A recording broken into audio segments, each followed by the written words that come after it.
What's going on, guys? It's your boy Dre. Welcome back to the channel, and it is Friday, September 16th. Now, I know I haven't made a video like this for a long time, but this particular video I've been thinking about for quite some time. I got this idea from the guys over at Game Ranks, so I've always wanted to do something like this, and I thought I'd take a crack at it. Now, with this video, I was torn between two names. It was either the Friday newsletter or the weekly wrap-up, but I eventually stuck with the Friday newsletter. I'll still put the poll in the description so you guys can tell me what you think. Now, what is the Friday newsletter? The Friday newsletter is a recap of the major gaming events for each week. I'm very excited about it because one, it keeps me consistent, and two, you guys have a video to look forward to every Friday. Speaking of consistency, I know I haven't posted a video in like a week and a half, but there's a good reason for that. And that is, we just recently launched our website, which I'm very excited about. This website is going to be mainly focused on indie game news and discount alerts. But there's going to be a lot more video game related content over there as well.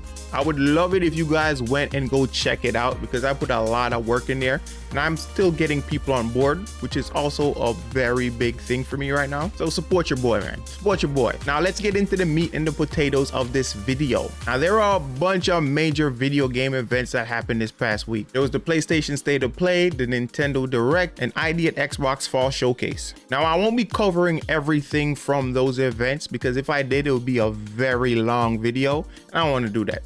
But those articles are actually on the website, so go check it out over there. See what I did there? In this video, we're just gonna be talking about the awesome trailers that we saw this week. For starters, God of War Ragnarok.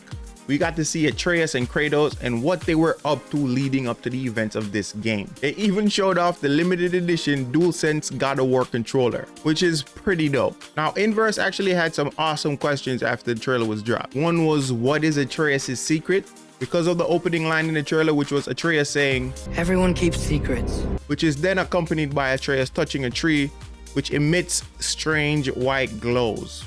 But we know this game's about prophecies, and we've seen what is supposed to happen.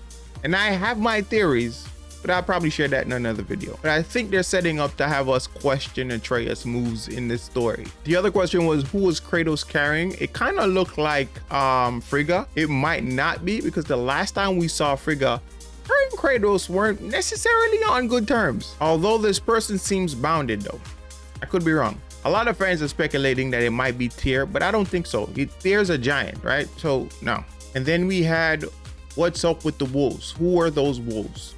Which is said to be Skull and Hati. And I'm not big on Norse mythology like that, but based on what I'm reading right here, their sons to Fenrir, which is son of Loki, which I think is kind of weird, but I don't think God of War is necessarily following Norse mythology to the letter. But I'm still interested to see how they're gonna kind of tie that together in a sense. So let's see. Now we already know that this is going to be a duology, which means this is the end of this iteration of God of War. So I'm kind of nervous for what's gonna happen in the end. I have my suspicions, but we're gonna wait and see. Now let's jump over to Tekken.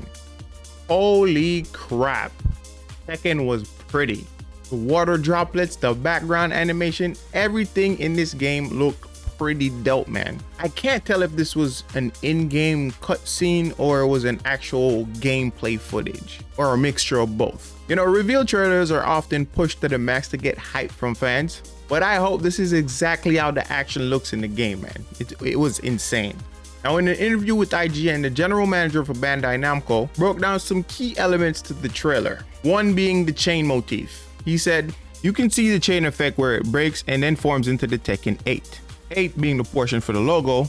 We didn't just do that because it looks cool, but there's actually a very strong story element that are tied to that. This kind of chain motif has been seen in the past with the Devil Jin. For example, this is because Jin is not only really conflicted because of his Mishima roots, but also Devil Jin within him and how it kind of takes control over his life. So showing the chain breakaway is kind of showing Jin becoming free of all these things that are restricting him. So the chain is symbolic of Jin's journey and how it would unfold in this story. Something I'd like to point out too is that this game is built from the ground up with the Unreal Engine, which is why they were able to pull off all those weather effects and all those things in the background. But again, this is insane and I cannot wait to play it. And I hope all those things that we saw in the trailer will stay in the game. we have to always take those things with a grain of salt, because with those kind of demos, anything is bound to be taken out later on. Now switching gears to the Zelda Breath of the Wild sequel, which is now officially called Tears of the Kingdom. Are you excited? Because I'm excited. Now there wasn't much revealed from the trailer besides the beautiful open world, but though there was something that really caught my eye, which was the ability to fly, or more accurately, probably glide. We don't know if Link can actually control these things, or it's just something that's constantly passing, but I do like the idea that this is being implemented in the game.